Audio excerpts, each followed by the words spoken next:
Welcome, I'm the Deadwood Jedi. This is going to be another Raid Shadow Legends video, and today we are going to be looking at Hellcat again. Yes, and I'm calling him Hellcat. I make no apologies. Not Helicath, it's Hellcat. From here on out, that's what I'm referring to him as.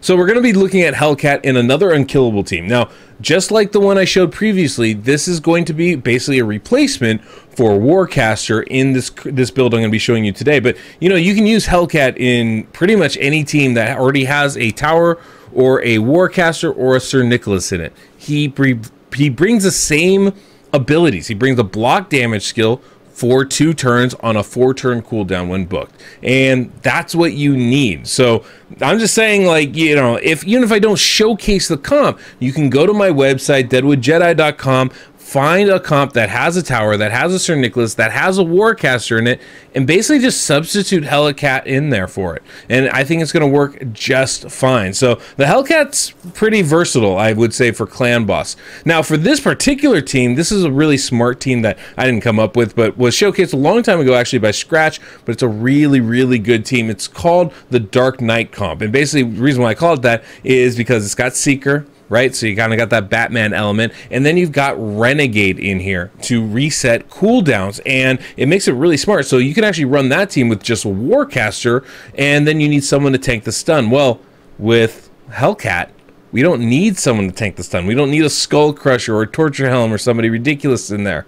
We can use Hellcat and have his shield basically block the damage from the stun. Now, this is not a naturally affinity-friendly team, but because we're taking out the stun target and we're using Hellcat's shield, what it does allow us to do is bring in a Doom Priest or another cleanser to allow us to be fully unkillable and affinity friendly. So that's a really, really good option here for this team. Now, the one I'm going to showcase today, because I'm on the test server, I can do Void. So I'm going to bring in 2 DPS, and we're just literally just going to tank the stun. And this is going to show you, I think this is the best damage potential type of team. Now, I'm not even using the best damage champions. I figured I'd mix it up a little bit for you guys. So you'll see that when we get into it, but it's going to be a very effective, very strong team. And I think, you know, if you can, this one might be a really good way to go. Is it better than the one I showed before? I don't know. We'll talk about it at the end of this. You guys can let me know in the comments what you think is the optimum team to use Hellcat in. But let's go ahead and look at the setup of this team, and then we'll do the run. And of course, if you guys haven't already, please take the time, hit that subscribe button, hit that notification bell to help support this channel. And if you like today's music, we do have the Soundstripe link down below in the pinned comment and description of this video. And these are the champions I'm going to be bringing in. This is the setup we have. We have Baron in here. And the reason why I love Baron is because he's got, not his A3, I'm sorry, his A2 ability places a decreased defense, but it cannot be resisted, which means we don't need to build accuracy on him. We can really stack the damage.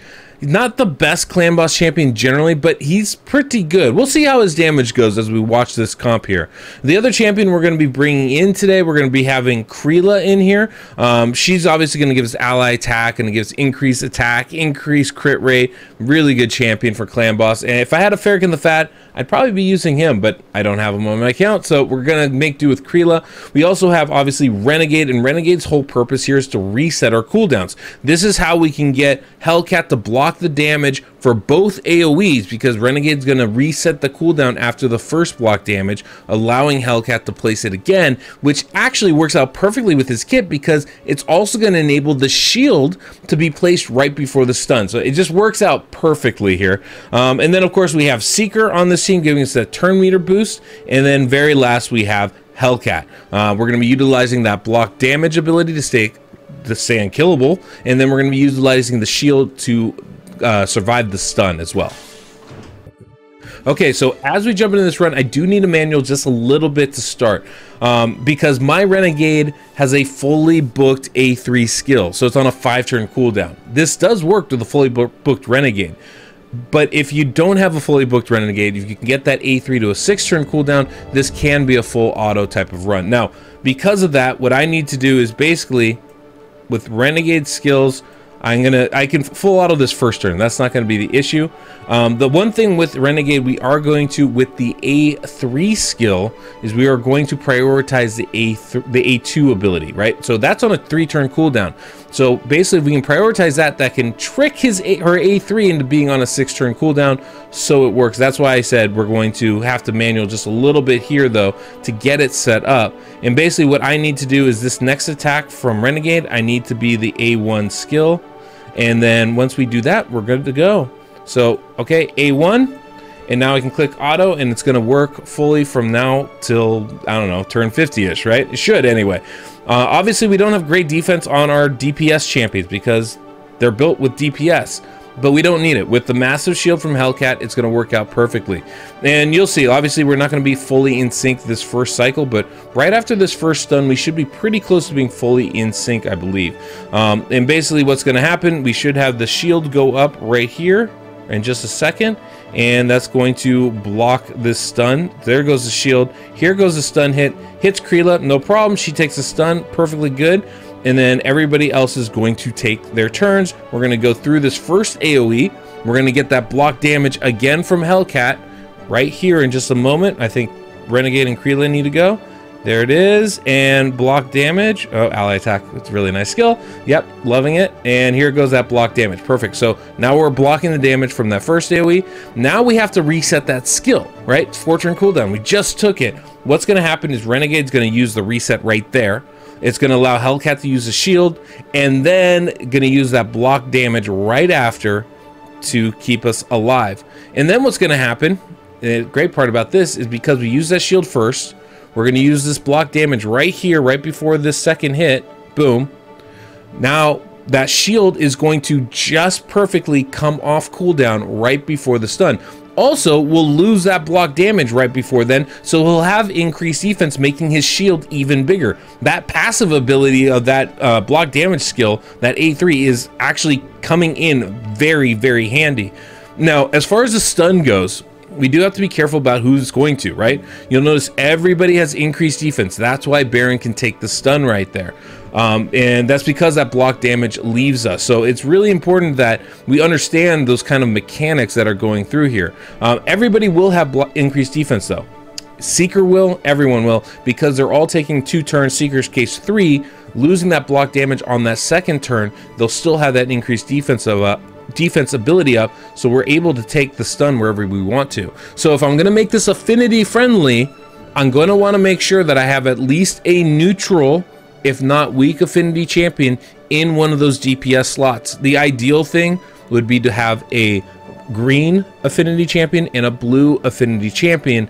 That way you're not getting Seeker stunned, you're not getting Renegade stunned, and you're not getting Hellcat stunned, because if they get stunned, the speed tune will completely fall apart. That's definitely not what we want out of this. So those are the things we're going to be looking at. We have Baron in the slowest slot on this team, about 218, 219 speed.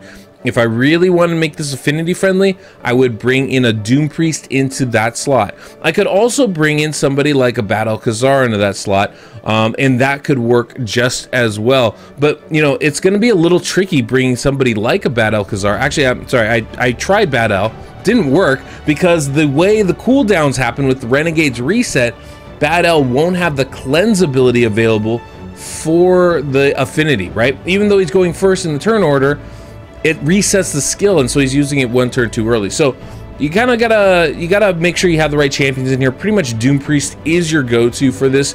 Yes, you can use it to Hanorok, but you're not going to want to use the speed buff in that case, and I would just recommend using a Doom Priest. It's just going to be a better option. Put her in a toxic set, and all of a sudden you've got poisons as well. So anyway, this is the team. Let's jump ahead towards the end of this run. I mean, we're doing great damage right now. I'm gonna be pretty impressed. I think this is definitely a 1 key team, but let's see how high it gets. I'm a little curious.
Okay, we didn't last 50 turns. We lasted 46 turns. But I mean, that's pretty good, right? 89 million damage. I'll take that for sure.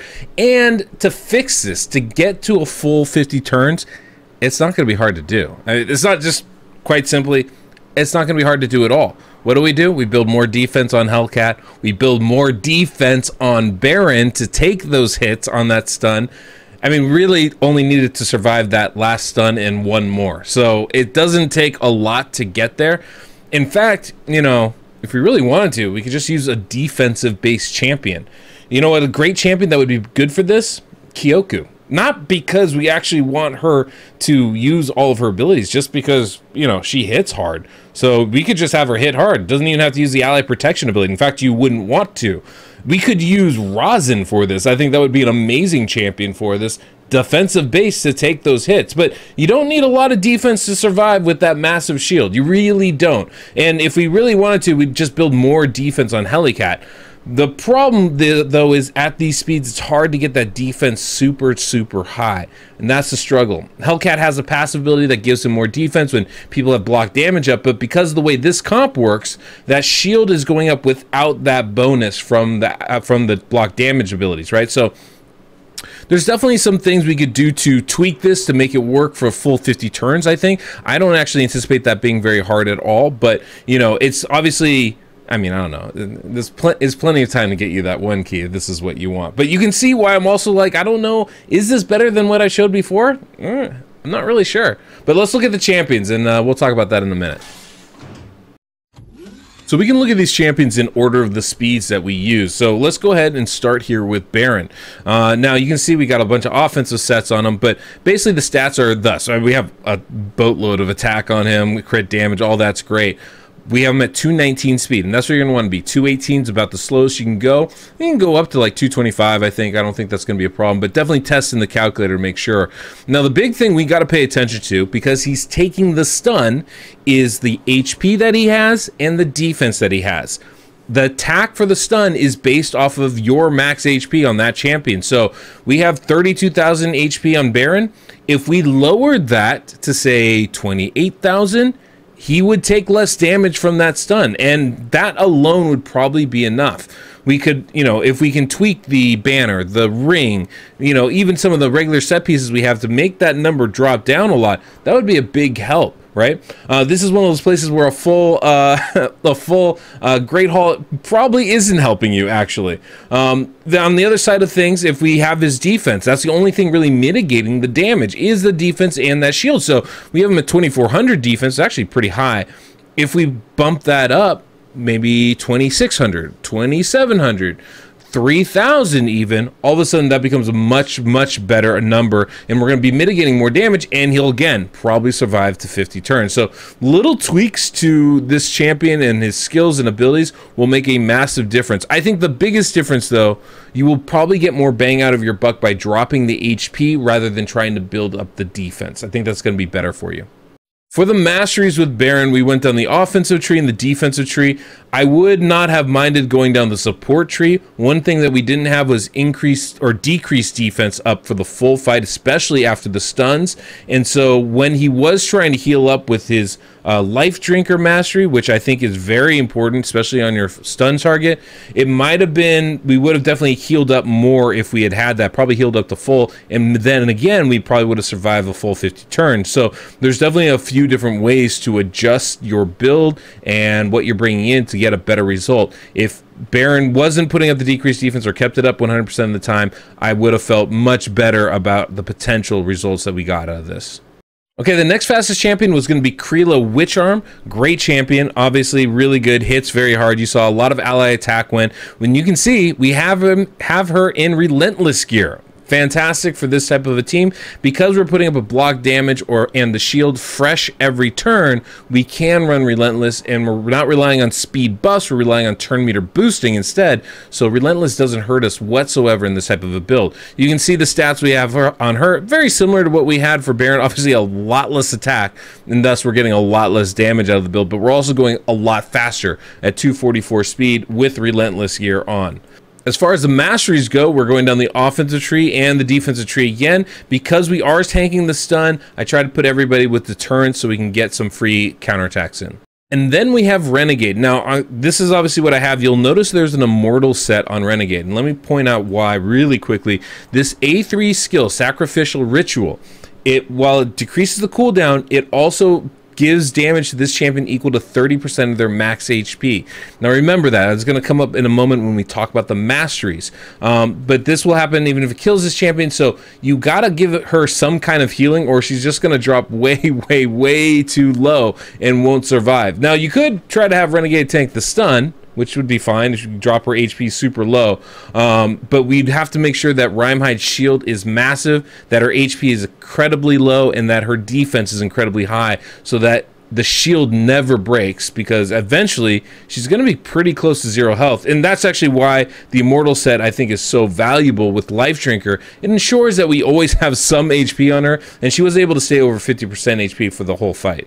As far as her stats go, right, you can see here, we have a lot of HP, 44,000. I did build her with attack so she could heal up off that Life Drinker mastery. We also have 100% crit rate, good crit damage, and 247 speed is what we were looking for there. Now, as far as the masteries go, same thing as I had with the others, going down the offensive tree and the defensive tree. That Life Drinker is going to be very important so that she can heal up. Now, one thing I want to point out for Renegade's masteries, we do have her going down the defensive tree and the offensive tree, but there's one mastery I had on and it kept messing up my run, and it took me a while to figure it out, and that's Cycle of Violence. We do not want this, and the reason why is there's a chance of decreasing the cooldown of a random skill by 1 turn if the damage inflicted by the skill exceeds 30% of the target's max HP.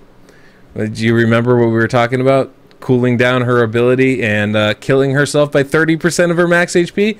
Yeah, it was proccing Cycle of Violence, and this was completely messing up our run. So that's definitely something you don't want on this champion. So just kind of keep that in mind. It was an interesting little discovery there. And next on the list is Seeker. And Seeker we try to build up as damage heavy as I could. Definitely could probably do better, but at these speeds it's kind of hard. 249 speed.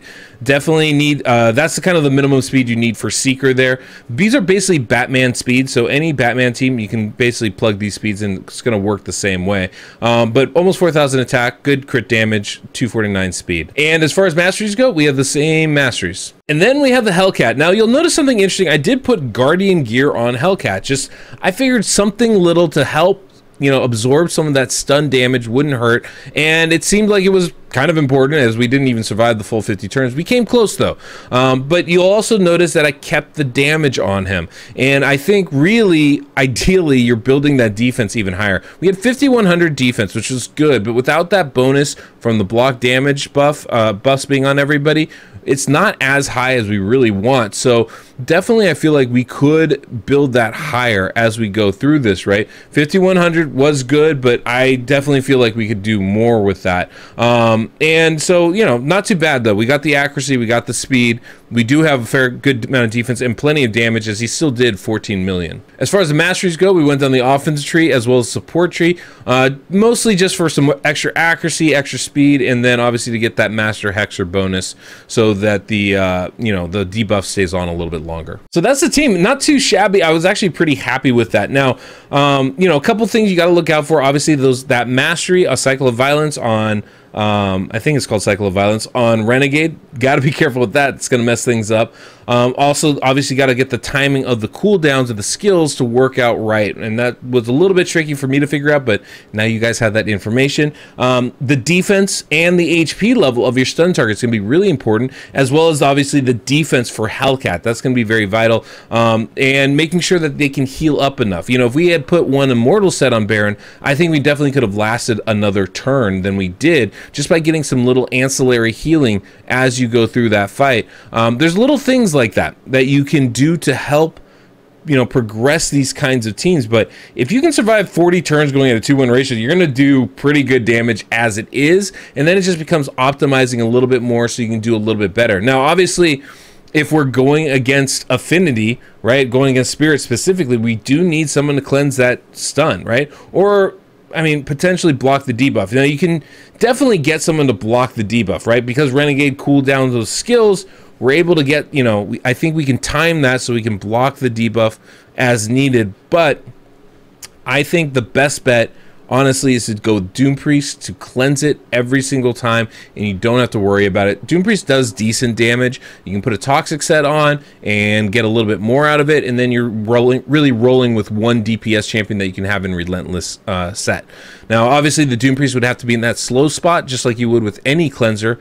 So definitely the speeds on your DPS are a little bit faster, but as you saw with Krila, you can still run Relentless, and you're not going to have an issue with that. So that's kind of the bonus of it. The great part about having Hellcat in here instead of a Warcaster is you don't need a stun target like a Skull Crusher in here. You can actually bring in a pure DPS champion instead, and that's a really good option. So even though we have Baron and Krila in here, if you had a DPS champion that could be your stun target, was weak affinity or neutral affinity, basically you just need someone that's blue and someone that's green, and you should be able to run this all the time and have good success. The blue champion will be the target for red affinity and will be the target for red affinity. The green champion will be the target for green affinity as well as blue affinity, and it'll work out fine. And the reason why you need blue and green is so that Seeker and Hellcat don't take the stun. That's going to be really, really important. So, you know, I feel like there's definitely some options. I almost brought in Ghostborn instead of Baron,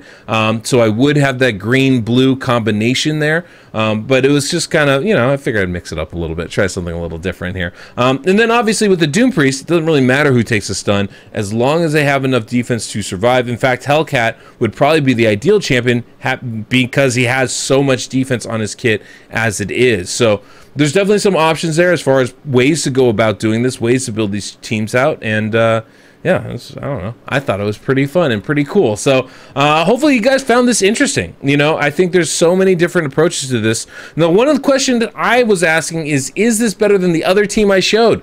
I mean, going at a 1-1 ratio, it was doing almost as much damage as this. I think that other team's better, and I think it's going to be better for most people. The speeds are more reasonable. The champions you can bring in is way more varied, so you're not stuck using specific champions for the full time, right? You can really mix it up a little bit. Now, we had counterattack in that other team I used with Martyr, but I'm pretty positive you can get away with using a bunch of ally attack champions and get very similar results, maybe even better ones. There's a lot of different approaches to doing these kinds of teams, and that's the one thing I love about Hellcat, is it gives us a lot more tools in the tool shed to build these teams, and I think that's always the fun part. So anyway, hopefully this was helpful, gave you guys some ideas of teams you want to build and how you can approach this clan boss. But yeah, that's all we got for today. Don't forget to subscribe, hit that notification bell. Until next we meet, I'm the Deadwood Jedi.